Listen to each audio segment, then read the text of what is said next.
If you're a business owner, I can almost guarantee you are not getting the deductions that you deserve when you are trying to deduct your health insurance premiums, your other out-of-pocket medical expenses, and you're probably not using a health savings account. And even if you are using a health savings account, you're probably not using it in the most tax strategic way. So in this video, I'm going to teach you how to write off your medical expenses. That includes the premiums, the other out-of-pocket costs, and educate you about what the health savings account is and how to strategically use it. There's a good way to use an HSA, a better way, and a best way. We're going to cover all three in this video. All right. So if it's your first time watching and you haven't heard of me before, my name is Navi Maraj. I'm a CPA that teaches entrepreneurs how to save thousands of dollars in taxes. I do that for free right here on social media, and I also do it through a course. You can find more details about that course on my website, which is navimarajcpa.com. But before we, talk about all that other stuff, let me just tell you, how do we get here? What am I doing right now? Why am I talking about this? I recently was asked to speak at a large tax and legal event. It's called Tax and Legal 360. It's a 3-day event, and I was asked to speak on this topic, okay? And so I'm gonna go ahead and share that presentation with you for free, so you don't have to pay to get that information, okay? So let's jump right in, okay? So let's talk about health insurance premiums first, right? So what are health insurance premiums? I'm talking about the medical premium, dental, vision premiums, what you have to pay each month to get health insurance, even if you don't use it, okay? So that's what I'm talking about here.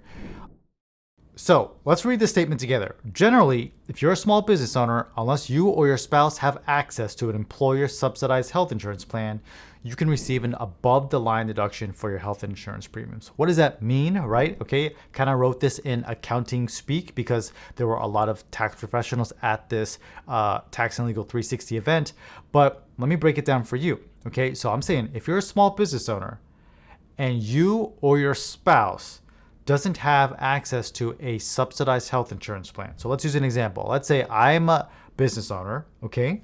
And my spouse works at an employer. She has a W-2 job. If she gets health insurance offered through her employer, chances are that employer is subsidizing the cost of that health insurance premium, right? The employer is paying for some of it. And so the amount that she pays is a subsidized amount. So I'm saying if you have access to a subsidized health insurance plan, I should say unless you have access to a health insurance plan that's subsidized, you can receive an above the line deduction for the health insurance premiums. What does that mean, above the line deduction? I'm saying you don't have to worry about the standard deduction or itemizing your deductions. You will receive a tax deduction that will reduce your taxable income, and you will get the benefits of this, okay? As I mentioned at the onset, this is for your sort of medical, dental, and vision premiums. So before I show you how business owners get this strategy or get this deduction, let me just quickly say that if you're not a business owner, okay, and you have health insurance plan through your employer, you're typically receiving the tax benefit because your premiums, your health insurance premiums, are paid using pre-tax income. I'm not going to spend a ton of time on that right now, but the major point is let's say, again, using my example where I'm a business owner and my spouse has a job at her employer, chances are, probably greater than 90% of the time, the health insurance premiums that come out of my spouse's paycheck are done so on a pre-tax basis. So here I'm showing you the math. You can pause the video right now and kind of look at that later on your own time. But bottom line is I'm saying you would get a tax deduction in terms of income tax and a savings when it comes to Social Security and Medicare tax on the cost of your health insurance premiums. But let's talk about the business owner, okay? Here's your homework assignment. If you're watching this video, maybe you can pause and do this right now. Go get your Form 1040, your individual tax return for the prior year, and go look at this section, okay? This is your Form 1040. This is Schedule 1, Part 2 of Schedule 1, line 17. There's an item here called self-employed health insurance deduction. If there's no value there, then you need to start asking questions of your tax professional as to why, okay? Let's kind of read this a little bit further. So I just told you where to go check, right? Form 1040, Schedule 1, Part 2, line 17, and confirm that the cost of your health insurance premiums are there. If not, politely ask your tax preparer why. I say politely because there might be a legitimate reason why the tax preparer didn't put it there, okay? And this applies, when I say this, I mean like the location of your tax deduction should be located on Schedule 1, Part 2, line 17. It should be there if you're a sole proprietorship and if you're an S corporation. If you're a partnership, it may be elsewhere, okay, but check there anyway and just ask the question of your tax preparer. And if you're a C corporation, typically that's deducted somewhere else, so you're not going to see it in that same section, okay? Now, I'm going to show you how to do this, okay? So I want to put this note out here. The mechanics on how you deduct the cost of your premiums is slightly dependent on how your business is taxed, right? The tax classification of your business. So I'm going to show you how to do this with an S corporation, but if you have a different type of entity, it's going to be slightly different from this. But if you're an S Corp owner, it's kind of what it looks like, okay? Let me show you. So typically, here's the process that you need to do. Your health insurance premiums should either be paid directly out of the S Corp's business account, and if they're not, they need to be reimbursed via something called an accountable plan. If you've never heard of that term accountable plan before, look it up. If you're an S Corp owner, chances are you should have an accountable plan in place. Basically what it is, it's an expense report. And you complete, as the owner of the S Corporation, an expense report. You submit it to the S Corp each month to reimburse you for mixed use assets. So for example, home office, right? That's probably a personal asset. Your home is under your personal name, and you're getting there's a partial business use of that asset as well, right? It's mixed use, okay? So typically your home office deduction is reimbursed via an accountable plan. Internet is like that. Cell phone might be like that if you use it for both business and personal, and your auto might be like that too, okay? But I'm saying here, if your health insurance premiums are not paid directly out of your business, then expense them via your accountable plan and get reimbursed. The total cost of the premium should be included in box 1 of your W-2. I have a visual representation of this, so don't worry about, visualizing that at the moment. I'll show you exactly what I'm talking about. But those wages are not subject to FICA tax, meaning they're not subject to Social Security and Medicare tax, so they're not included in boxes 3 and 5. The cost of the premium should also be included in box 14 of the W-2, and the deduction takes place on that schedule I've already mentioned 3 or 4 times already, okay? So let's take a look at this. What am I saying here? Here's what you need to do, okay? This is a tax strategy. If you read the IRS regulations, they're going to try to say that you need to add your health insurance premiums to your reasonable compensation. Let me back up and kind of explain what I'm saying here. I'm saying if you're an S Corp owner, you need to be paying yourself reasonable compensation, okay? So let's just use a random example I'm coming up with. I'm saying, let's say $40,000 is the reasonable compensation you decided to pay yourself, okay? Based on the services you provide to your S Corp, that's what's reasonable. Your second step would actually be to subtract your health insurance premiums from your reasonable compensation, and you're going to pay FICA taxes on this newly calculated amount. Let's take a look at this as an example. On the left-hand side, this is what not to do, okay? Well, you could do this and there will be no problem if you did it this way. But on the right-hand side is a strategy that I'm trying to teach you right now in the video that will save you, in this example, $1,530 in Social Security and Medicare tax. So let's look at these examples. I'm saying, hey, if you determined $40,000 with your reasonable compensation and you read the IRS instructions verbatim, they might say you need to add the cost of your health insurance premiums to box 1, okay, and count that as wages. So I'm saying here, box 14, this code, 2% health insurance, that stands for the S Corp owner, 2% owner of health insurance, $10,000 was paid. So reasonable comp, 40 grand, they added the 10 grand to their wages. What's happening over here in boxes 4 and 6 though?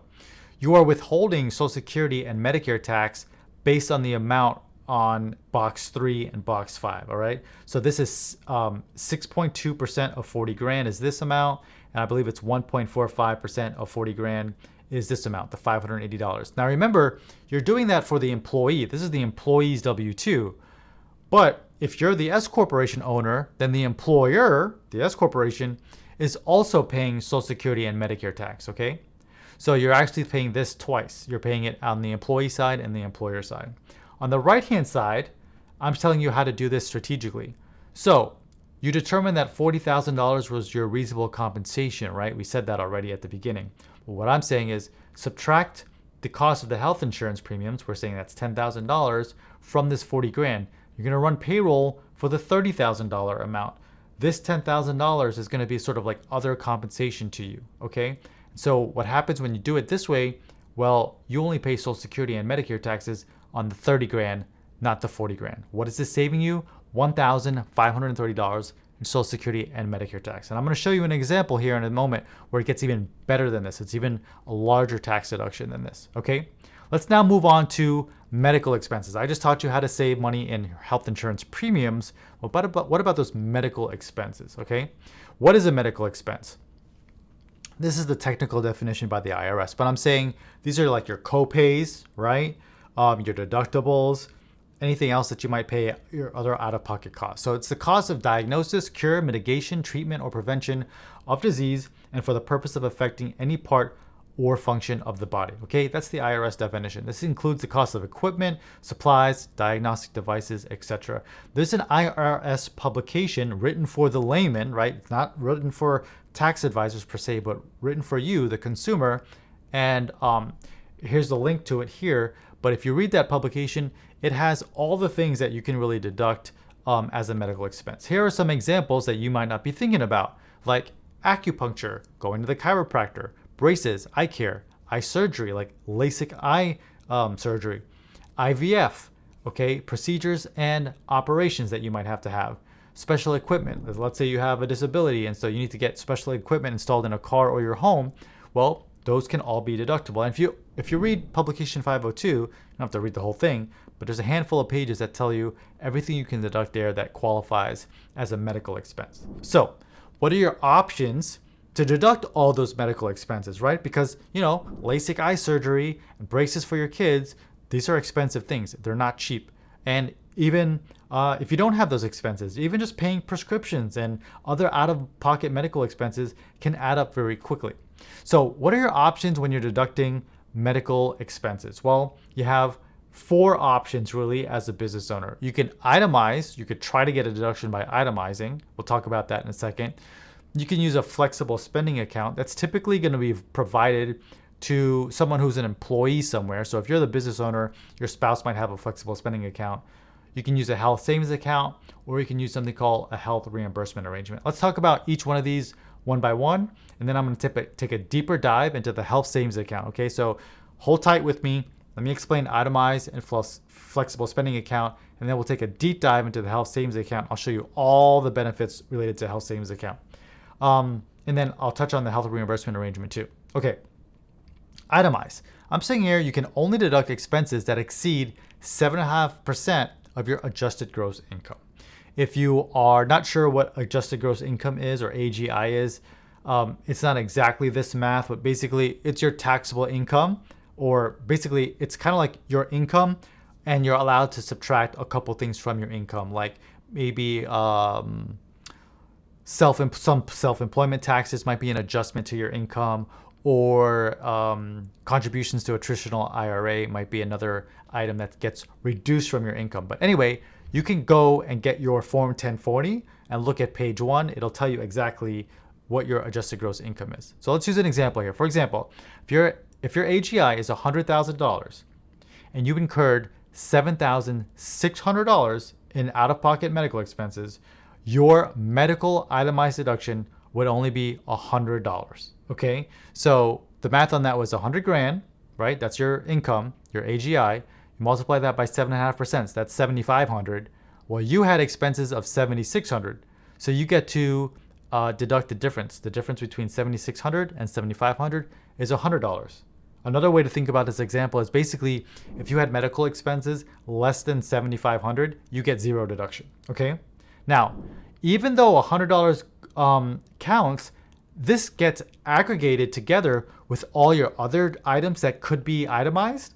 And if that amount is greater than the standard deduction, then you get this, okay? Long story short, this is terrible, so don't try to do this. It's very unlikely that you're even gonna get a deduction for this, okay? Real quick, let's talk about the flexible spending account. This is typically offered by some employers, right? So I said a moment ago, this might be your spouse's. If you have if you are a business owner, your spouse might have this at their day job, okay? Basically, this is an account that reduces your taxable wages, so you get a break on your income tax. It's called a use it or lose it plan, meaning that's really the nickname, meaning like you can contribute money to the plan. Okay, in 2023, you could put $3,050 in your flexible spending account. But what will happen is if you don't use the money, if you don't pull the money out and ask for a reimbursement from your employer, you will lose the $3,050 that you put in. So typically, employers will give you maybe like 3 months after the year is over to make these reimbursements or request these reimbursements. But if you don't, you'll actually lose the money you put in. So you got to be careful of these. So my advice here is proceed, but do so with caution. Someone who might use this is someone who has like, maybe they have $3,000 in medical expenses every year, and you know that just because of the, your family's medical history, then use a plan like this and get the money out right away. Health savings account, we're going to take a deep dive, as I mentioned, on this in a moment, but the highlights are this could be great for an employee or a small business owner. So you don't have to be an employee. Sorry, you don't have to be a small business owner to use an HSA. You can also be an employee. The way you qualify for an HSA is with a high deductible health plan. The IRS defines a high deductible health plan as a health plan that has a deductible of $1,500 if you have an individual plan or $3,000 for family. So it's actually a very low deductible that counts as a high deductible health plan. We'll talk about that more in a second. But basically you can put in these amounts, right? $3,850 for an individual plan, $7,750 for a family plan. And if you're age 55 to 65, you can put it $1,000 more. We'll talk more about that here in a second. These are awesome, and we'll explain more about them here soon. Health reimbursement arrangement, I don't have time to talk about that today in this video. They are awesome. They're great specifically for your small business owner. They're not a savings account, and they're not tied to health insurance, okay? So you don't have to have health insurance to use a health reimbursement arrangement. Basically, what a health reimbursement arrangement is getting a tax deduction for all your medical expenses. Okay, so these can be awesome. They're typically used for sole proprietors, partnerships, Schedule F, so farmers, even people who have a large real estate business, they might be able to use these too. So they're great. They're not really designed for S Corp owners though, okay? So let's talk about the health savings account, okay? I wanna kind of reset here.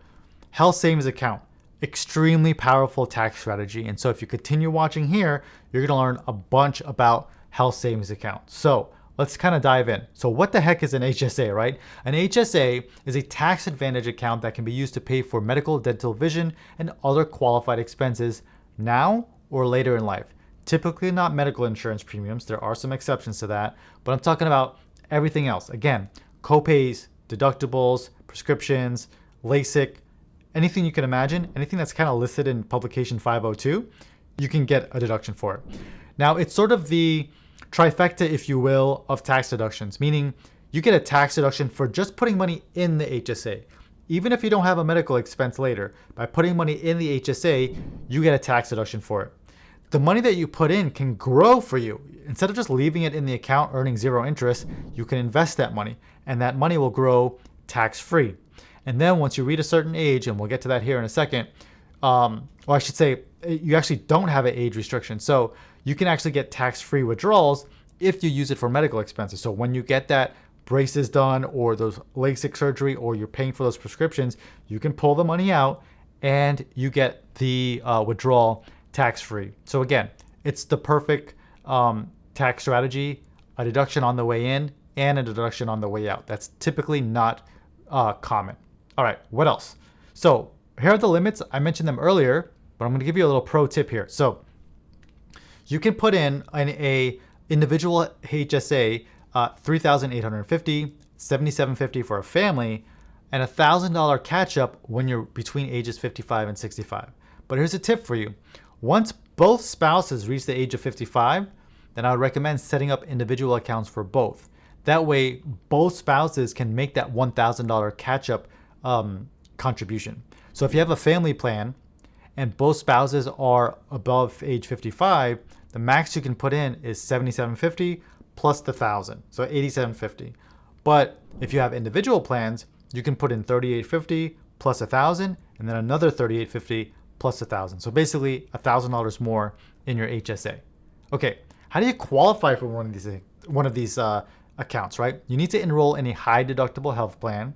Let's define that real quick. A high deductible health plan is a plan with a higher deductible than a traditional insurance plan, right? The monthly premium is usually lower, but you pay more healthcare costs yourself because the insurance company starts to pay before the insurance company starts to pay its share. What's awesome about the HSA too is like you can do this and there's no income phase out. So you could be making $1 million a year, and just because you're making $1 million a year, that doesn't disqualify you from contributing to your HSA. In fact, if you're making $200,000-$300,000 a year, this is going to be even more powerful because you're receiving an even higher deduction. Let's talk about like good, better, best on how to use your HSA, right? So you might be thinking to yourself, hey Navi, this is great. I qualify for an HSA, but I just don't have the money to just put in that account and get that tax deduction. That's fine. My rebuttal to you is, number one, if you use a health insurance plan with an HSA and you're in good health, well, your health insurance premiums will be lower, right? So compared to a non-HSA plan where your premiums would typically be higher. So you should have more money that way. And number two, you can actually just sort of launder your money through the HSA account and receive a tax deduction for your medical expenses. So saying that a different way, let's say you're in a 37% tax bracket, right? The highest tax bracket there is on the federal side of things. Well, if you have an HSA, you can contribute money to the HSA and then pull that money right out to pay for your medical expenses. And essentially what you've done there is gotten a 37% tax deduction on your medical expenses, okay?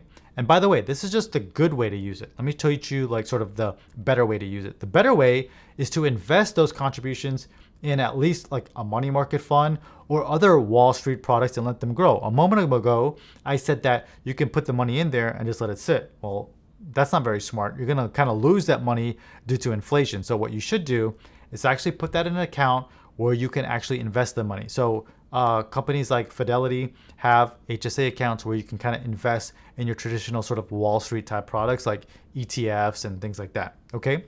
But what could be a best solution for you is to invest in what you know best by self-directing your HSA contribution. So there's ways to actually invest in or invest your HSA in things that you know, okay? Maybe you can invest in a small business with your HSA. People have rental property in their HSA.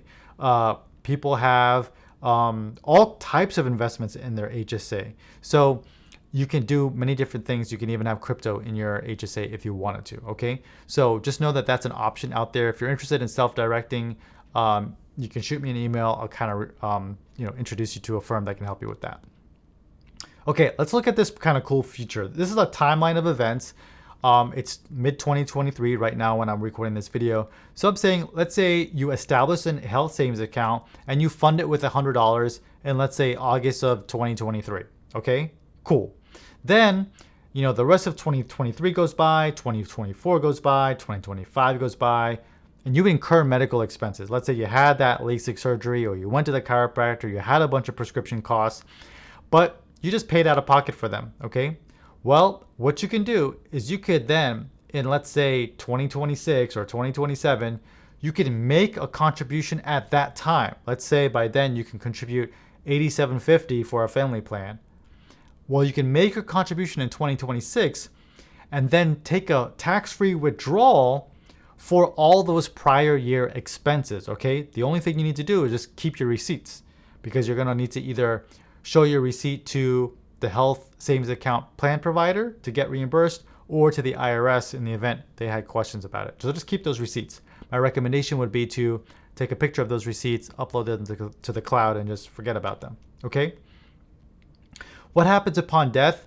I'm not gonna spend a lot of time on this slide. Basically, what I'm saying here is if your spouse is alive and when you pass away, your spouse will get the benefits. If you name a beneficiary, they'll get the benefits. If your beneficiary is your estate, there's still a way to get benefits. So you don't lose the money is the short version if you pass away. There's a way to transfer this to your spouse or your heirs. Okay, S Corp tax strategy. I'm not gonna go through this in great detail again, but basically this is the same thing I was talking about earlier when I said how to deduct your health insurance premiums. The only difference is the deduction takes place on Schedule 1, Part 2, line 13 instead of line 17, okay? But basically, you want to include your contributions. This is for the S Corporation owner, okay? So if you're not an S Corporation, you're not going to do these things this way. And if you're an employee of the S Corporation, like not a business owner, but you're a non-shareholder employee, it's different. I'm saying this is for the employee, the owner employee of the S Corporation. So let's take a look. I'm going to unpack this here on the next slides. So this is the way you should look for the deduction. Again, kind of a homework assignment for you is to look at your Form 1040, go to Schedule 1, Part 2, line 13, see if you have this there. If there's no dollar amount there, ask your tax professional why, okay? Let me show you how to do the actual tax strategy behind this, okay? So yes, you save on income tax just by using an HSA, but let me show you how to save money on Social Security and Medicare tax as well. What I'm showing you here is you're going to determine your reasonable compensation, right? This is similar to the other example where I was talking about health insurance premiums. So let's say your reasonable compensation is 40 grand. Well, you need to add this HSA contribution to your wages, okay? So we're adding $7,750, right, down here, to your wages. But we're paying Social Security and Medicare tax on the 40 grand again, okay? 6.2% of 40 grand is $2,480, and 1.45% of 40 grand is $580. Now, this is the employee's W-2, right? So the employer is also paying the same amount, okay? So you don't see that here on the W-2, but the employer paid the same amount in taxes too. So this is roughly 3 grand.